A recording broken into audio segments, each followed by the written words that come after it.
Hello everyone. I'm pretty sure that I'm gonna start. Yes. Okay, so this is working. You can hear my microphone. So, hello everyone. We are talking about this severe thunderstorm ongoing, many severe thunderstorms ongoing, with this frontal system that is moving across the East Coast currently. You can see we only have one severe thunderstorm at the moment for 60-mile-per-hour winds, but that still is a significant amount, and everybody should be within their safe spots in all of this large regions that are located under the severe thunderstorm warning. In Orangeburg, everybody in Orangeburg should remain away windows, because severe thunderstorm warnings, you don't want to be out there near the lightning and all that stuff. So, you can look near Orangeburg, you can go to, not your shelter, but a safe spot. Anyways, there's not really any areas of rotation that we need to worry about. This almost looked concerning, but no, now it's not. Still not seeing anything.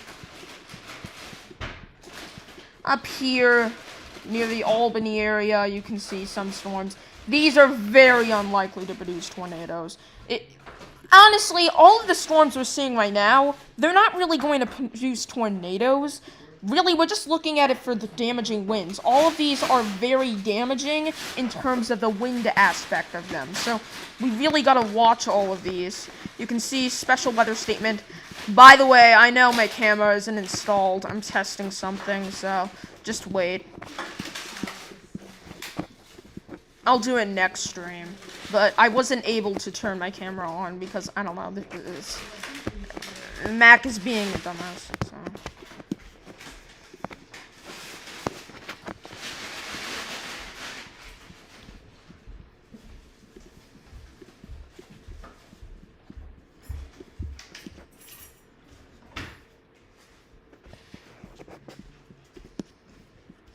Anyways, here we have it here. The system. And oh my gosh! Basically, all of Vermont is now under a special weather statement. So, Doppler radar was tracking a line of strong storms along a line extending from 19 miles north of Berkshire to near Comstock. Movement was eased at 40 miles per hour. What? Yeah, this is basically taking up all of northern Vermont, which I don't know what to say about that. Wait. Oh, this is crap.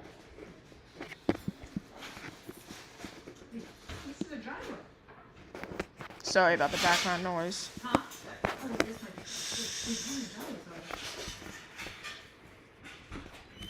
Anyways, I have something to show you. Let's look at the damage assessment toolkit to track the tornadoes that happened yesterday. So we had a few tornadoes. I described this from the event that was ongoing. You can see we had quite a bit. We had 3 tornadoes somehow here near Hoffman Estates. Hoffman Estates tornado. This other tornado that existed. And down here, I all gave these names, and yes, I named tornadoes. Please don't hurt me. I just do what I do because yes. I'm not gonna really use the names because that's not going to help you really, because you're not gonna know what these were. But here you see this tornado near Atkinson, which was the first tornado there. That was the first tornado of the event. This occurred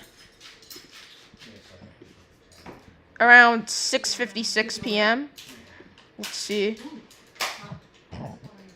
That is way misleading. That did not take place at 2:17. I don't know what it's saying. I'm taking the bus, but it's on the Chris won't let me take. So I'm meeting Jim's next week in the city, and I have to take Uber.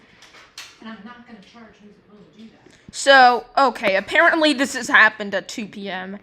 I don't think that's true. Maybe it happened then. I can't remember. I don't remember a tornado here. I'm not saying they're wrong. I mean, really, they could be right. Yeah, I don't know. I can't remember the exact date, but apparently this was 2 p.m. So this was the Atkinson tornado. That was rated EF1 with winds of 110 miles per hour. So nearly an EF2 there. I'm just checking on my stream every now and then.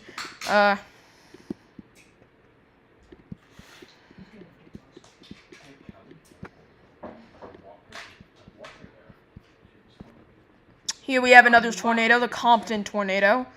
I named all of these. This one was named Fateh. Fateh, but you probably don't care. This one was Gigi. This one was Huck. Somebody told him it was bad, and James. This one was Imogen. Told him it was bad. I'm pretty sure I'm mispronouncing that name. Imogen. Yeah, but even once I get it. This was a pretty long track tornado. 95 mile per hour winds. Yeah, good point. That was the Sugar Grove, Batavia tornado. There was actually some emergency responses from that tornado because that did cause some damage, I believe. This one was in the Great Lakes region. Basically, that's another region I have for tornadoes. So this would be assigned a different name, a Marion. This would be... Well, no, I believe this tornado occurred first. So that would be Bo. No, this tornado occurred first, so that would be a Marion. This would be Bo. And I forgot the other names. I think this was Cassidy. Right here was Cassidy. And I remember the other names. So then we have these three tornadoes. This is the one that I just showed you before was Demary. I forget the names now. Alright, still going strong with the stream. Still working.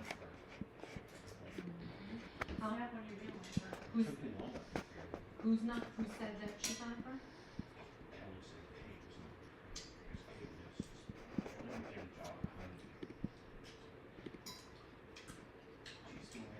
I'm just watching my stream. How's that gonna benefit her to work behind her directly? Oh.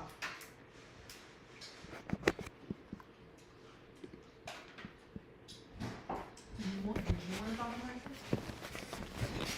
Let me go into my room real quickly.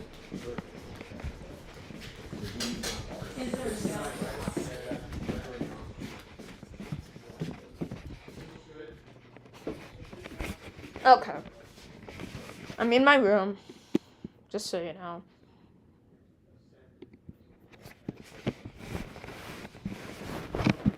So here we have some tornadoes. I'll be right back.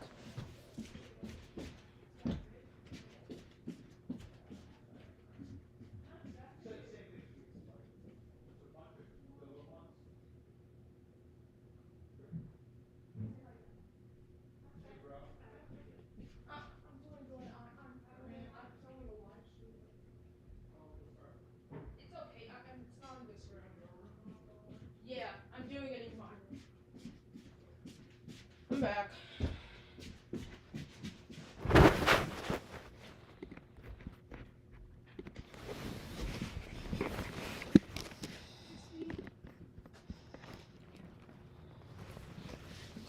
Alright, let me look at my list of names again. Yes, so it was Damari. Then there was two others. Alicia? Was this storm? Not Alicia with an A, the other Alicia. Elisha. And this was Felicity. Then we had the Gary, Indiana tornado that was rated EF1 in East Chicago area. That occurred at around 10:10 p.m. And there were some very nice pictures of it.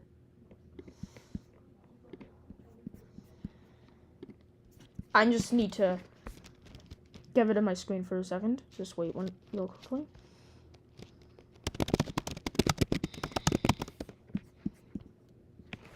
Here is a very good video of it. Here's a good picture. My mistake.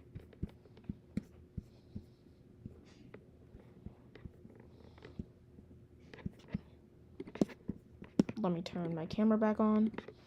You can see this is a very classic elephant trunk tornado there.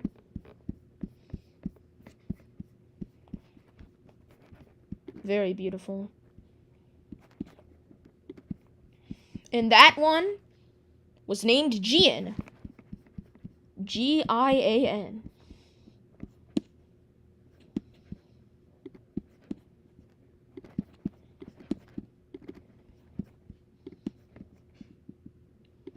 Still nobody watching this video so far, but they'll be able to replay it, so.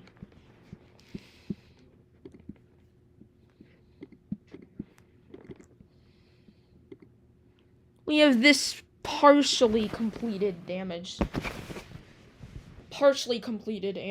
damage. This one was named Horain.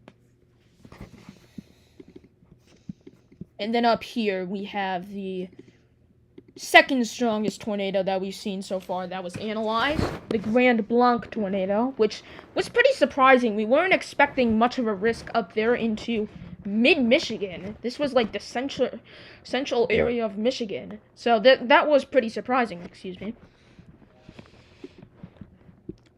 Yeah, we had 115 mile-per-hour winds. Damage direction E90. I believe that's like talking about velocity. I'm probably wrong. But this occurred all the way at 12:14 a.m. It says 1:14 a.m. because that's Eastern Time, Central Time. Actually, no. This did occur at 1:14 a.m. because this area is in Eastern Time. So, there you go. And that tornado was named Isra. Tornado Isra. Then we had these three tornadoes. Oh, wow, that's a new development, actually, because it didn't say. Actually, no, these 4 tornadoes. There were 4 tornadoes, it seems like. So, once again, an interesting development. Or this could have been from this same tornado. It's possible. They don't have the specific damage points yet, but they do have this polygon. So, let me get my charger.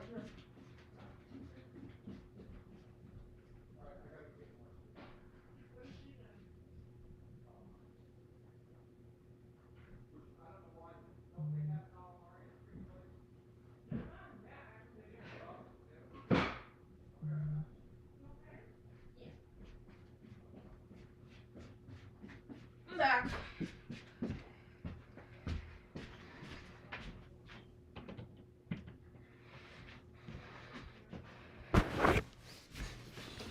And realize this live stream's only going to be like an hour long. It's not going to be a long live stream because this event is already beginning to wrap up. Anyways, looking back at our severe thunderstorm warning, still hasn't expired. Still has 24 minutes left.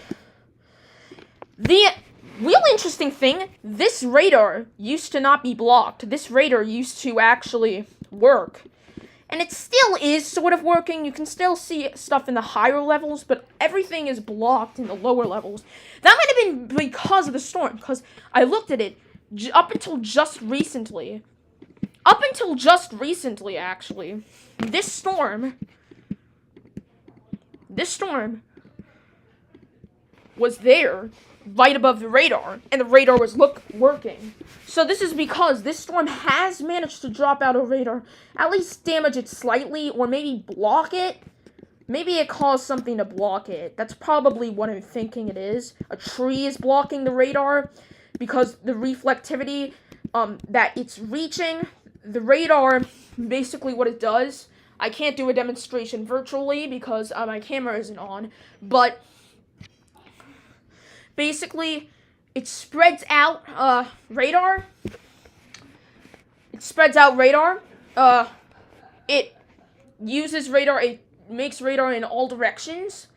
And that radar, if it comes into contact with the storm, it will reflect off of the storm at a certain speed and velocity. And once it reaches back to the radar, which is likely, then we get these pictures. So anyways, you can see there is a clear line of some greater winds here. That is the greater velocity. Or at least velocity in a different direction, heading away from the radar most vigorously. And that is where the line is. No rotation right now, and it doesn't look like it's going to happen. But also you can see Bamberg, which had an EF2 tornado lately, but that's not expected to have anything tonight. Still surprising that we do have these severe thunderstorm warnings, which used to actually contain tornado warnings. No, it didn't. Well, I guess when the system was back in southern Indiana, western Ohio, it did. But it did used to contain a severe thunderstorm with a tornado possible tag. And this is a new development, guys. We have an EF2 tornado that has just been analyzed by the damage assessors at the National Weather Service. It was just analyzed, and it was to the east of Columbus at around 5:49 a.m. We had no idea that this tornado existed before then. This is a new development. So very interesting.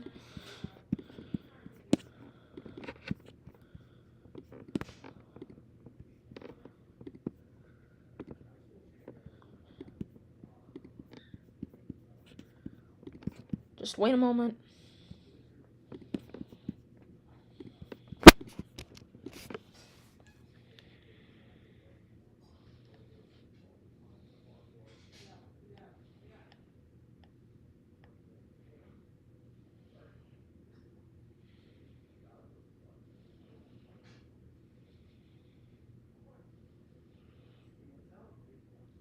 Alright, I'm still here. I can still converse. I just turned my camera off. Just for a moment.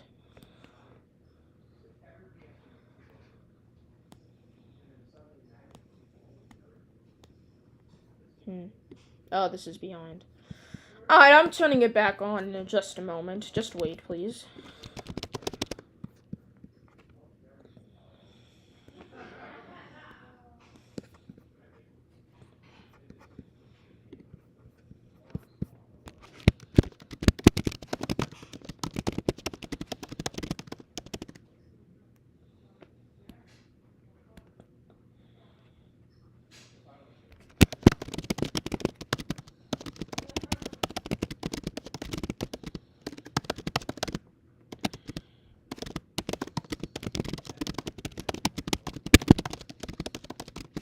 I was just taking notes.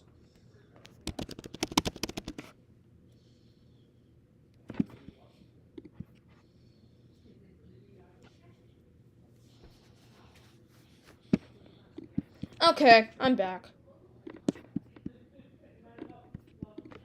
Here we are. Alright, so this is a new development. We just got new information that a tornado developed starting here near Gahanna, which is a suburb of Columbus, going all the way to Granville Turnpike Township. I don't know why I thought Turnpike. Up here to Newark. This is a new development, and you can see the polygon is already created. It was rated EF2, and this is a new tornado. We haven't really seen it before. It hasn't been in the news lately. You can see, these are the comments. With considerable assistance in the state of Ohio, the tornado began in the Havens Corner area near the intersection of Highway 605 and Havens Corners Road. So on. This is just a description on it. I don't want to copy the complete thing. But it is only mainly tree and very minor structural damage was noted. But it was still enough for EF2 damage. We don't see the actual damage points yet because they haven't marked them yet on this website. They probably will soon, but they still haven't marked it on this website yet. So there was much more tornadoes in Ohio than we previously thought. This is the Montgomery tornado that occurred at around 3:37 a.m. This was a tornado we already knew about, but still is notable. And all these were supercellular, probably cellular. So this would be named Amir. This would be named Briley, the Clark County tornado, which is most likely one that you heard about because it was pretty damaging. This is Creed, Divinity, and Easy-O. Easy-I-O.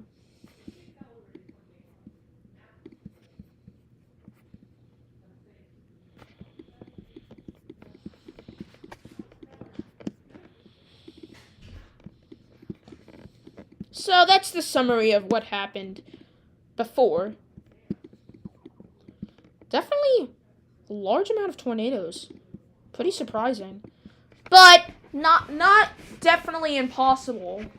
Because there was a 10% hatch risk, but not for these. None of these tornadoes were really in the 10% hatch risk. Maybe a few. Eventually, the 10% hatch risk encompassed Chicago after a new update at around 8 p.m. last night. And it included Gary. That was the tornado that occurred in Gary. But really, none of these occurred in the 10% SIG area, which is what we were expecting the most of tornadoes to occur. Most of them occurred in Ohio and Illinois, but slightly outside of that northern 10 SIG area. So it was slightly off, but there still was a lot of tornadoes. They just could have moved it a few miles to the north or something like that. Oh, I forgot that my camera... Oh, wait, no, I think it's... Yeah, it's live. Anyways, back to our current storms. We're just traveling back in history, really. Yeah, that doesn't really look like rotation. I don't know what that is. Yeah, it's not really. The way we can check is if you look at the reflectivity instead of the high-res velocity, and there's storms there. If there's reflectivity, that means there's storms there. Storms that are rotating.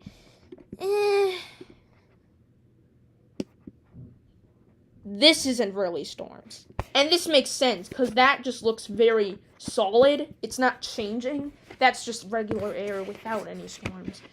So this area could be storms. It doesn't look like any tornadoes will develop, though, which is good.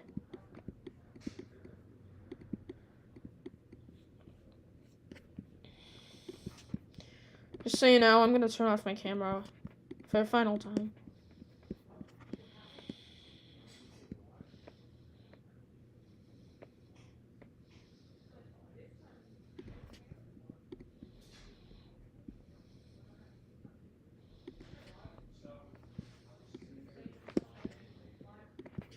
Alright. I'm back. So, looking at these storms, you still have a lot to notice with them. There's a lot of special weather statements because of this line. Not severe thunderstorm warnings. That means the winds aren't quite 60 miles per hour, but it's still damaging enough to where they need some sort of warning for it. You can see this line is pretty advanced. It's moving quickly. Currently, it's going through Rocky Mount, North Carolina. You should maybe be in your safe spots. This is an intense line.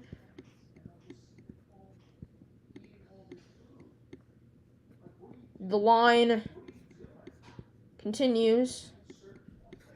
The line is still not off the U.S. coast at all, really.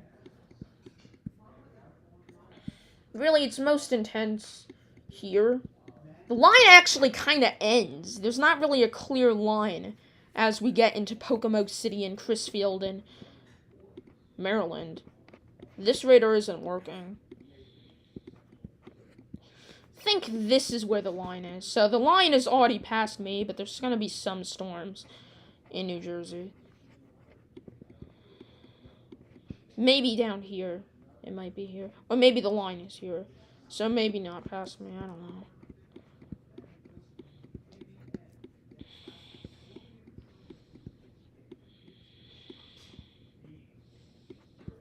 But you don't care about me, probably. Yeah. Self-confidence.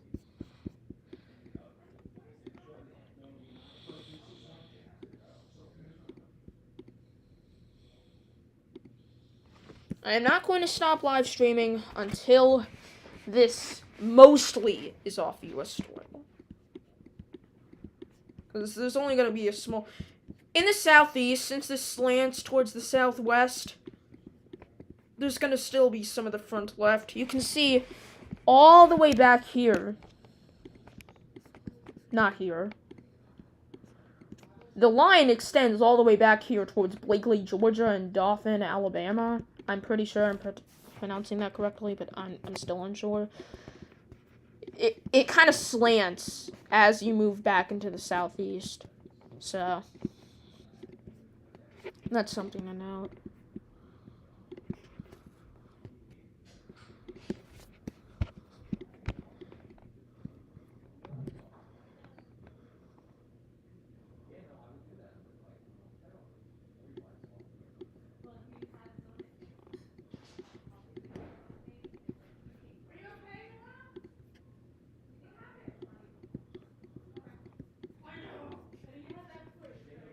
No tornadoes anymore. Still no new tornadoes that we saw.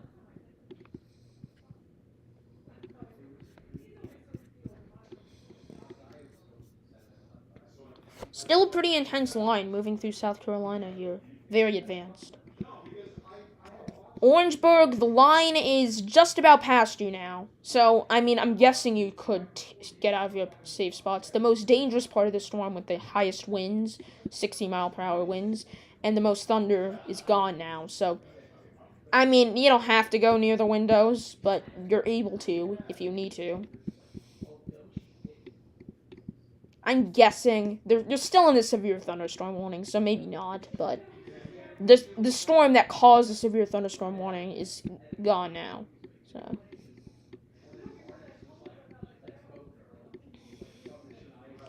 anyways, looking at this northern area, the line is actually up here. It recongeals back up here towards Albany. It's kind of a strange shape. It's not quite a straight line, which usually linear systems are. Still, this random special weather statement that encompasses all of northern Vermont. You can see the line isn't really congealed past the point near Rutland. Definitely is a system where you need special weather statements. It says wind gusts up to 50 miles per hour. That's what we're looking at. And down here in the southern area, we also need a severe thunderstorm. Alright, the severe thunderstorm warning was shrunk a little bit because the storm has moved a little bit farther past these areas to the west. So now it is only for Manning. It's still for Orangeburg. The main storm is still past there, but there still might be some storms in the back of this linear system that still could have enough warmth to still cause some winds. And there's still going to be windy, but maybe just without thunderstorms past this point. It is going to get much colder everywhere past this cold front. Realize that I have to show you something. This is insane. We have pretty insane stuff because I'm just trying to get there. That's why I'm taking my hammer off. Temperature changes across the U.S. Record.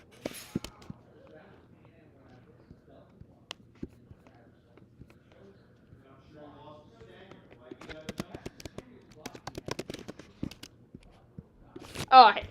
So you see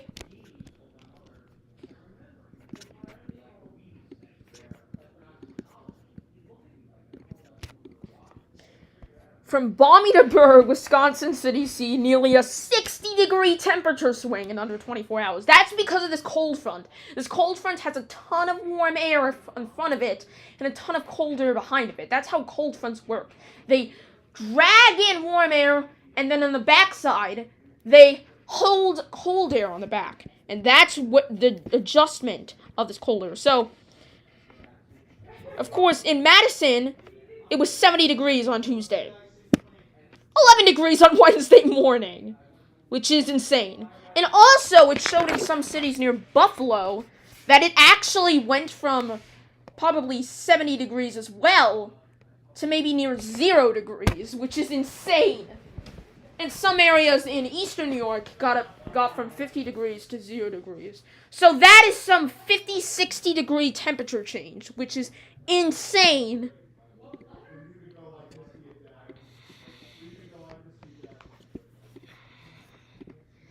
Still no new tornado reports, which we are thankful about. We don't want any more tornadoes that damage communities.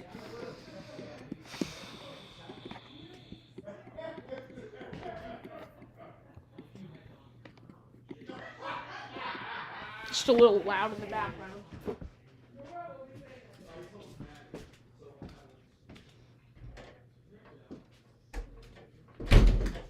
Just had to close the door, sorry.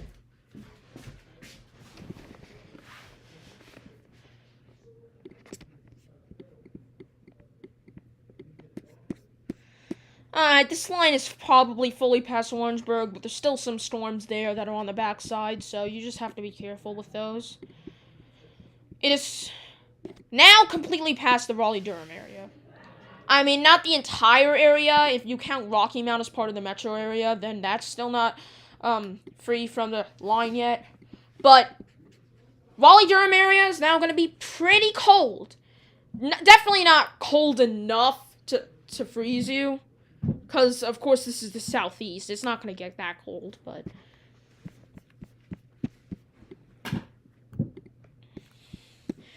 Alright, this line is approaching Virginia Beach, so everybody in Virginia Beach has to be careful, because that's where the line is approaching now. We are seeing this line rush towards Newport News and Chesapeake in the Virginia Beach area. And it won't be long until we're experiencing heavy, heavy winds of up to 50 miles per hour in the Virginia Beach area. That is not quite enough to cause power outages, but it's still possible. Still possible to cause. It'll definitely shake your trees, and some unsecured objects will also be flung around. So definitely be careful with this. Definitely be careful. Still a severe thunderstorm warning in South Carolina.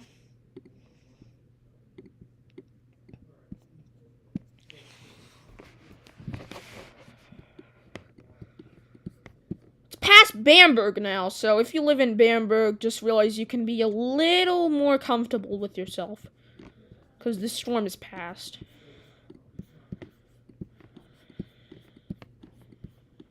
Alright, I think that was the last of the tornadoes that that they surveyed and knew that it was tornado. So, this tornado near Columbus was an EF1 Wood 10, which is pretty high.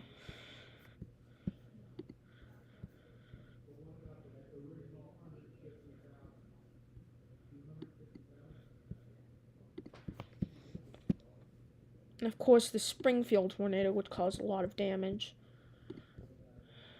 It was around 4:50 a.m. It wasn't a lot. What did they name it again? Riley. Riley was a lot. I know you don't know what that means, so I'm still gonna go by the Springfield Clark County tornado. Little closer to Newport News now. It's going to go through Newport News soon. So there's going to be heavy winds in the Newport News area. Ready to rumble. Alright, the line is officially passing Rocky Mount now. Thankfully, this doesn't seem like a very strong area. The reflectivity is less here. Let's see. Winter weather, rainfall for rainfall. Yeah, there's going to be some rain. It's not going to be falling too quickly. Maybe closer to Sharpsburg, there might be a heavier area, and towards Enfield. But Rocky Mount is kind of in a weird break of the line, which is something we should be thankful for.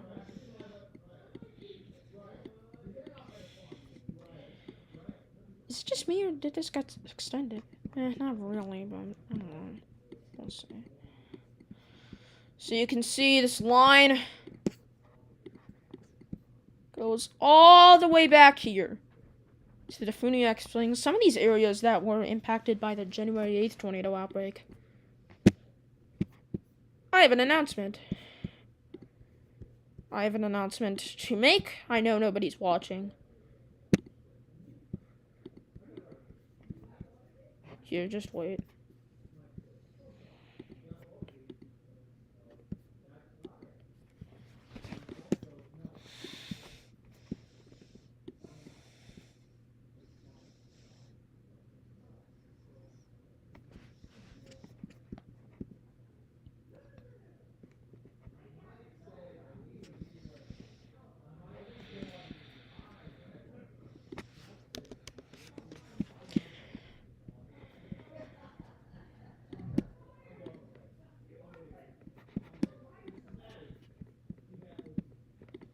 This is definitely a rare tornado outbreak, just so you know.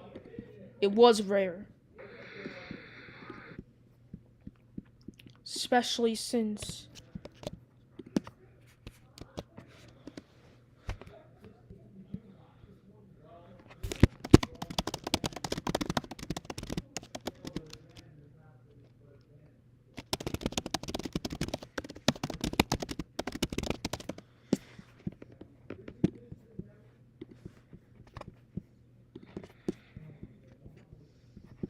Alright, I'm back.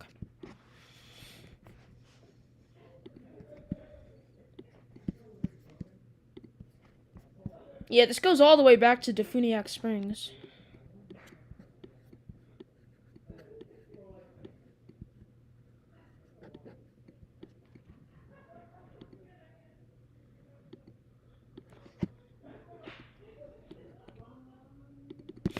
I don't know why this isn't working. But wait, what was that announcement I was gonna say? I'm sorry about that. I'm making an animation. What animation, you may be asking? This thing. It's of the January 8th tornado outbreak.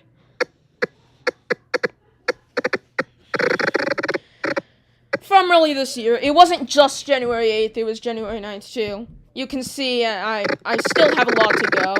That doesn't look good at all yet. But you can see this part. I don't know if you consider it good. It's your opinion.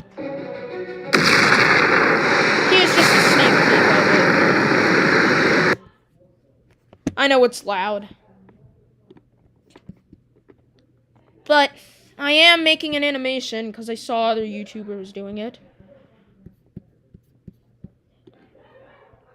And I'm interested in it now. So, there you go. Alright, we do have one viewer. I don't really care about the views. I mean, you don't have to watch always.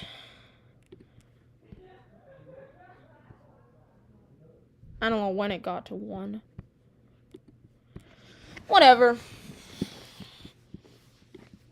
Anyways, looking at this.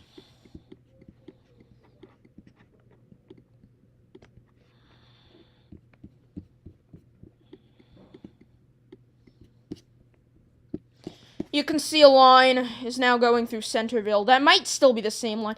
There's kind of several lines. Like, it's kind of strange, because sometimes linear systems, it isn't just always a perfect line for thousands of miles. I mean, it can be similar to that, but sometimes there's breaks in it. It's not like a perfect line always. Because sometimes there's curves in the boundary between warm and cold air. Like, maybe let me show you. Let me just briefly turn my camera off so I can get to the app.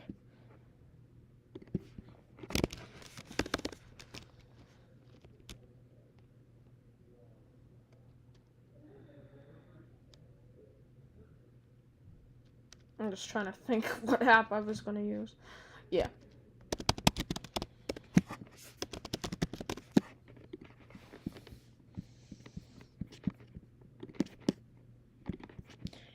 So you see what the system we're seeing now, with that snow on the back. Yes, there's going to be snow.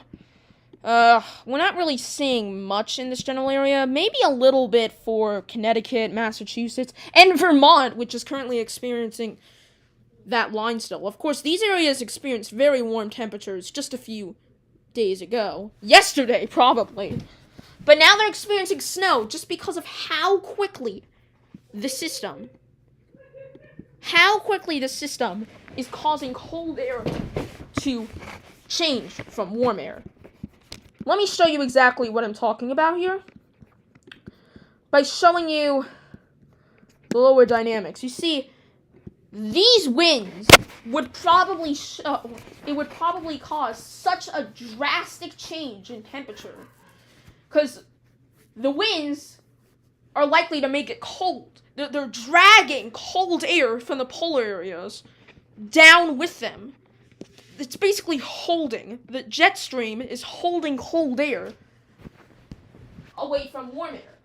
And sometimes it has twists and turns. There's twists and turns, and that's when you get those fronts. It's the separation area from the warm and cold air. So you get those separation areas sometimes.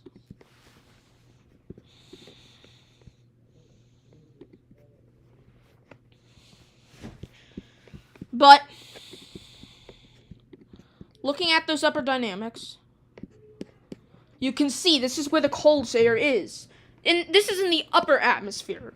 The cold air is still pretty far behind at the moment, but you can see it really travels down into the Midwest. Right after those tornadoes, you can see some cold air is still reaching here. It doesn't reach all the way down to the United States, because of course, temperatures in the southeast will still be warm, probably because of the Gulf and also because of its latitude. You can see a large blob of cold air because this jet stream is moving back and forth. We'll move down into the Northeast and the Midwest. Because of that transition, because the cold fronts bring down this cold air after bringing up extremely warm air from areas in the south. So there is a quick summary of that. And now, what we're expecting afterwards is this very strange warm bubble. The members of climatology, I forgot, I don't think it was the Storm Projection Center. The members that do those days 6 to 10, day 8 to 14 temperature outlooks do show up to a 90% chance. Here, actually, let's look for that. Let's look for that.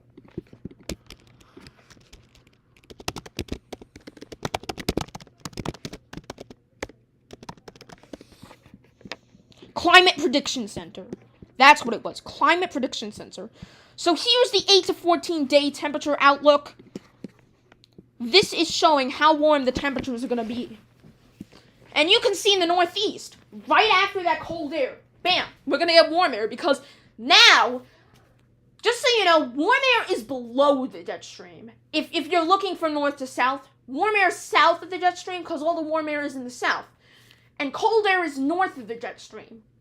Of course, it's not perfectly north and south. So it's more above and below, and that's why you get those fronts. It sometimes switches. It sometimes waves. Sometimes turns into waves. You can see warm air is now going to build up. It's going to carry up some warm air from the Gulf or whatever that warmth is, because it's digging into the warm air. Once you dig, once you use a shovel in dirt, you can get it back up. You can lift it. So basically that's what happened here. They're shoveling up some of that warm air to the Northeast. It's going to be extremely above. Very likely it is going to be above average temperatures in upper Maine, into New Hampshire, Vermont, New York, and all northern areas. And then also, even up here into some of the Northeast, there's still a 70 to 80% chance of a likelihood of above average temperatures for these areas in Pennsylvania, New Jersey, New York, Massachusetts, and all of New England, basically. Here is the precipitation outlook, how much precipitation we are expecting.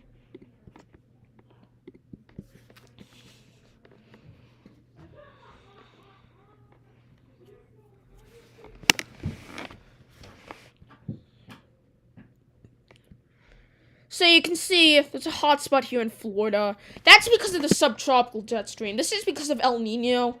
In El Nino, there's some subtropical jet that is enhanced. I don't know if I talked about it in a previous video, but there's a subtropical jet stream that is enhanced because thunderstorms enhance this separate line of convection which acts as the jet stream, but technically it's not the polar jet stream, the jet stream that is farther north. It's a jet stream farther south called a subtropical jet stream. And you can see these areas that are above average temperatures down here in California, Florida, are based on that jet stream. Of course, under the jet stream, there's probably going to be some rain because that's where it is separating, and that's where storms are developed, the separation between warm and cold air.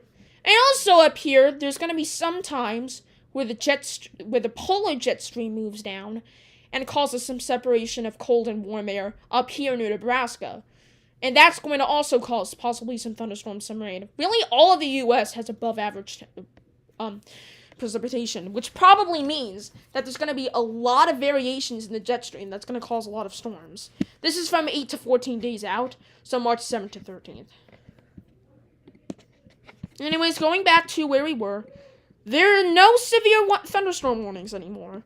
So thankfully that is out of our hair, and now we just have special weather statements. We do have some flood warnings. Technically they're actually rainfall warnings. That's what Canada issues when there's lots of rain. You can see up here in New Brunswick and Nova Scotia, this front is going to cause lots of rainfall. It already is. All it is, it's dragging that warm air, which also causes some moisture, which leads to rain.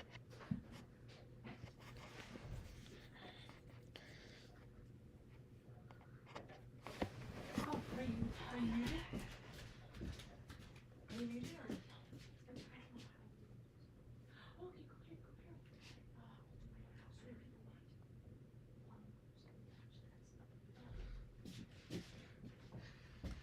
ahead.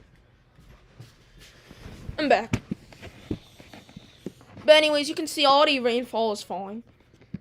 Rainfall's falling.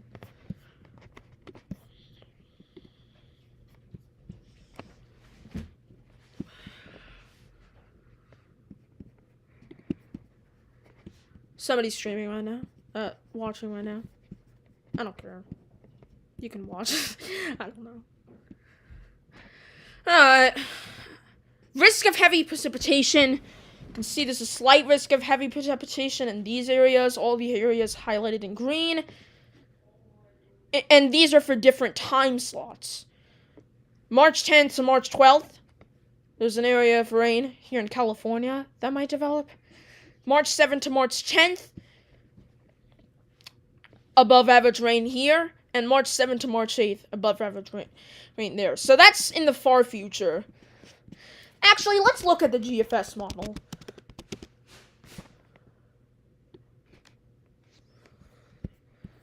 Let's look at it for the future.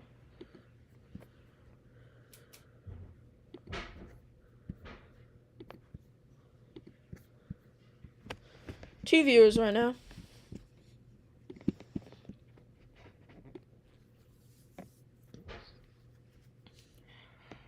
This is a high resolution area. No, it's not really. I thought it was. But it's looking better on Tropical Tidbits recently.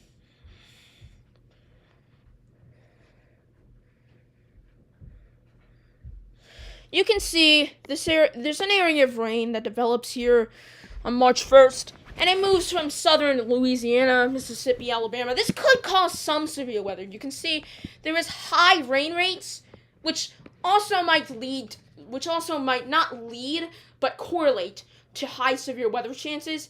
We're unsure if there is going to be severe weather. There could be. But regarding the moisture, since there's a lot of moisture in this region, it's possible that we're going to get some severe weather in this area. And up here into Tennessee, maybe not severe weather here. Of course, we're not going to have an event like the one that we just had, which was crazy. But maybe some severe weather from the small little system that develops in the southeast and moves offshore around March 2nd. It doesn't cause much snow at all. It really doesn't cause any snow. There is this other system, though, that moves along the coast, the Pacific coast, which is in the Washington-Idaho region. Let's just see if there's any new updates on this. Sorry, I had to interrupt my forecast. So, anyways, you can see a very large band of heavy snow here. Very large band of heavy snow is developing here in Nevada, Utah, and Idaho. That's probably because of this new system that develops. You can see 997, 995 millibars here.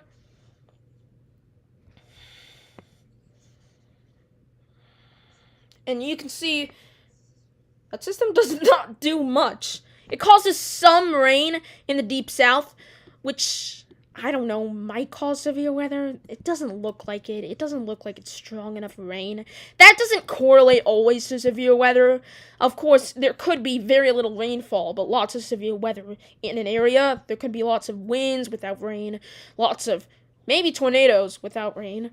But this just shows stronger storms sometimes that produce stronger rain. So that's what I'm going by.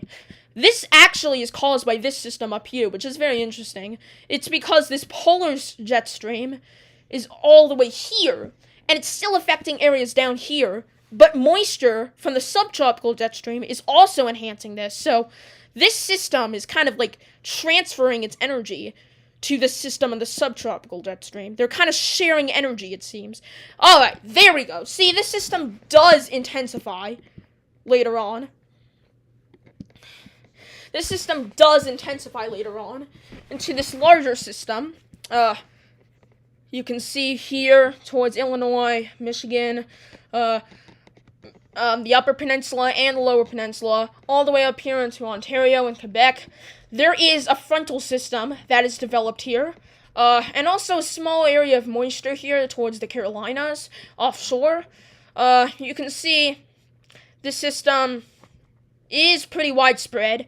Don't know if this is going to cause severe weather. Maybe out in front of the line, where that moisture is most prevalent, because it's kicking up moisture. Where that moisture is most prevalent probably will cause some severe weather, but I don't know. This system is still pretty foggy at the moment, because we're not really sure what's going to happen with it. This is a little far out, and we can talk about it now since the system is nearly out of here now. We still have that frontal line that is continuing across the eastern U.S., but you can see this frontal system may cause some severe weather in this general area, and the rain gets pretty intense, and so does the snow. It's not really going to affect the U.S. that much. Maybe Canada, though. Maybe up there towards Labrador City, we're going to see some stripes of snow. I don't know if anybody's watching from Labrador City, of course. I'm just saying, near there, we could get some snow.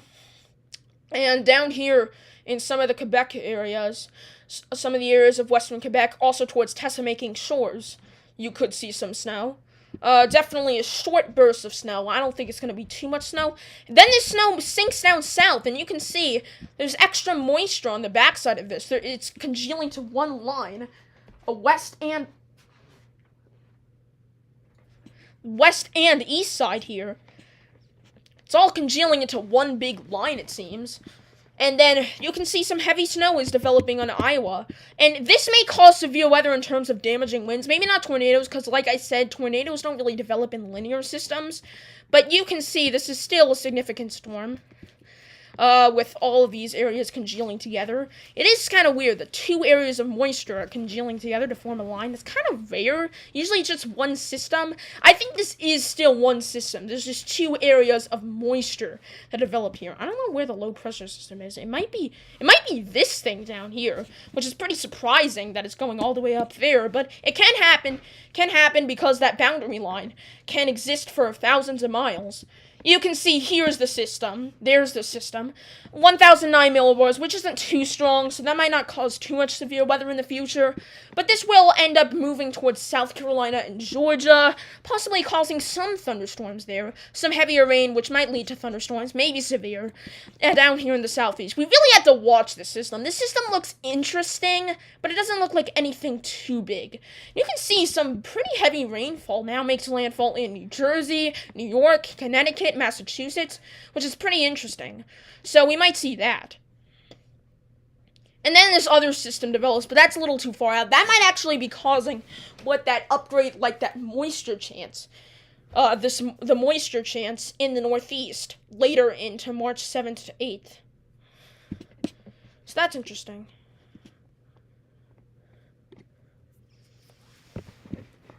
And that might cause some snow in Iowa, so maybe a lot of snow for Iowa. Total precipitation. You can see total snowfall. You might get up to 2 inches in Iowa. It's not a lot, but still definitely something to notice. Then up here into the Upper Peninsula of Michigan, the Lower Peninsula. I meant the lower Michigan. You might get some 3 inches. And up here in Canada, of course, there's going to be a ton of snow because of the cold air that is present in that area. Labrador City might get up to 8 inches. Tessa-making stores might get up to 10 inches. I think I already said 10 inches. And down here, actually, this is pretty close to Ottawa.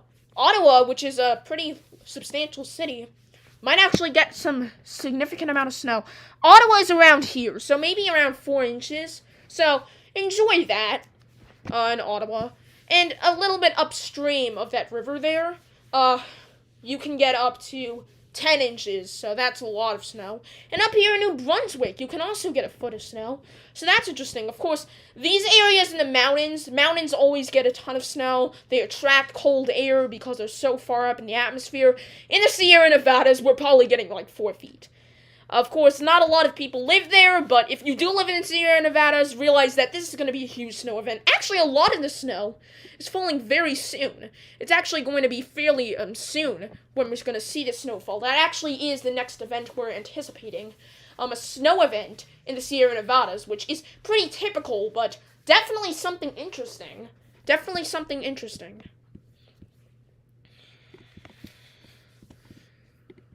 So, definitely something to notice.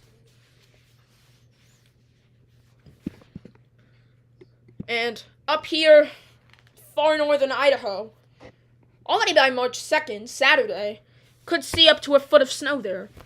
So definitely, those really heavy snowflakes will likely start themselves out in the mountains. Alright, so we still have these special weather statements currently for all these locations. I think soon enough I'm going to end it off here, just because I didn't want this live stream to be too long, but I'm still going to continue for just a little bit longer, maybe until this system. Alright, there we go. So the frontal line is now reaching Virginia Beach, so even if you aren't in this severe thunderstorm warning, you probably still should be not outside, because this is going to be a pretty intense system, going to cause 50-mile-per-hour winds, damaging straight-line winds. Definitely shouldn't be outside in this type of weather, and you don't even want to be outside in it. It's going to be pretty dreary. It's entirely past Rocky Mount, even though there's a weird gap here in the line. Down towards Florence, there's still an area, where the line is. It's now near Bowman, Holly Hill, Utahville. Those are some of the areas where the line is congealing. And down here into Georgia, near McRae Helena. McRae Helena is now about to reach the line, but the line isn't very strong here. Hence why there's no special weather statements. Not enough rain or reflectivity, and it completely weakens as it goes into Santa Rosa Beach and Destin in Florida. So that's something to note.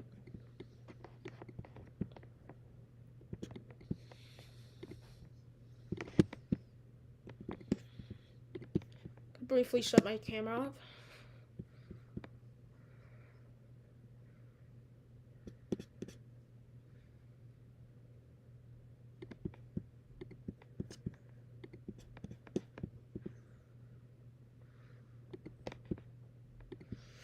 Yeah, so I'll be live for probably 6 more minutes.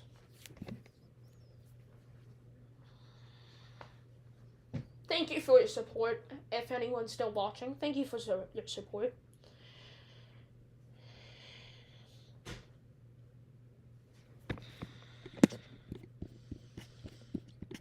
Special weather statement here still for South Carolina.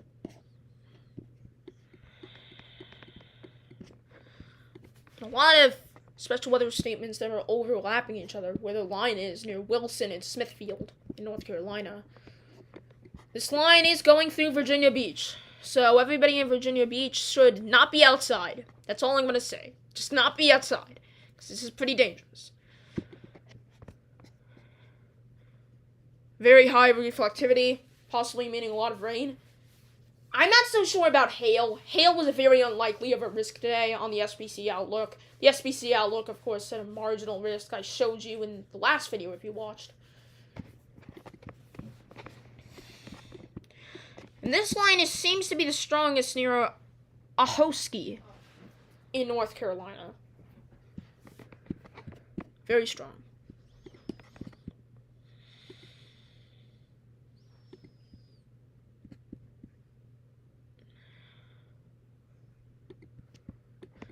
Alright, so I guess that's it for the tornadoes here.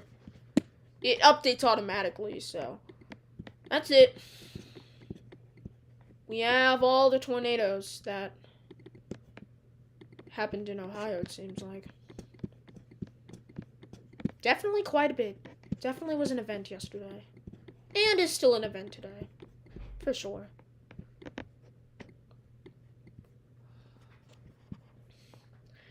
Alright, everybody, I think I'm going to end it off here. Thank you for your support. I really did enjoy it. Thank you for watching.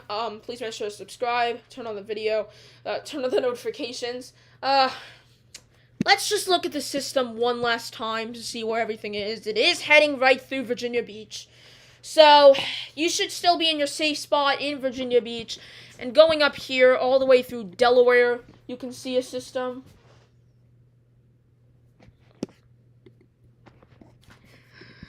All the way through New Jersey, there's still a linear system. And down here to Philadelphia, down up here into Long Island, there's still a significant system, and the linear system continues all the way towards some areas in eastern New York into Massachusetts.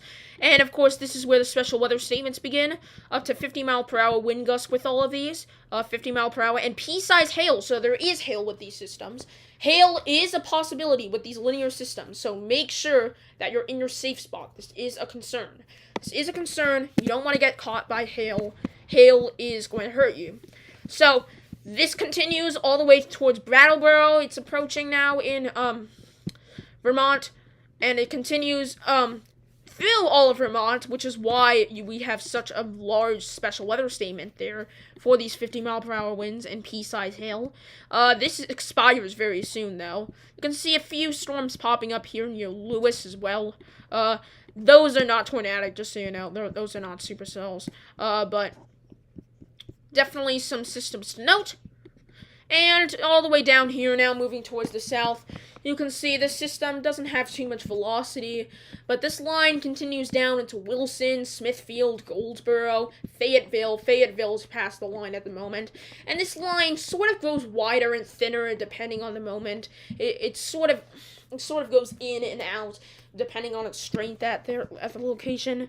But over here towards Orangeburg and Manning, there's still a significant line of storms. Significant line continues until McRae, Helena, and down all the way towards Albany. There's a few areas that have higher reflectivity rates, possibly indicating a stronger area of the storm. Maybe some hail in these small areas, very tiny hail at that, but still, these are thunderstorms. These could produce hail all the way down towards Ashburn and Albany, but this completely weakens by the time it gets towards Chipley, Mariana, and down into Florida. It completely weakens by the time it gets there, as it continues to move towards the southwest, and it's pretty much non-existent as it reaches the Gulf of Mexico, weakening there, and that is the full summary of this linear system. It goes up into Canada too. You can see some rainfall warnings because of it.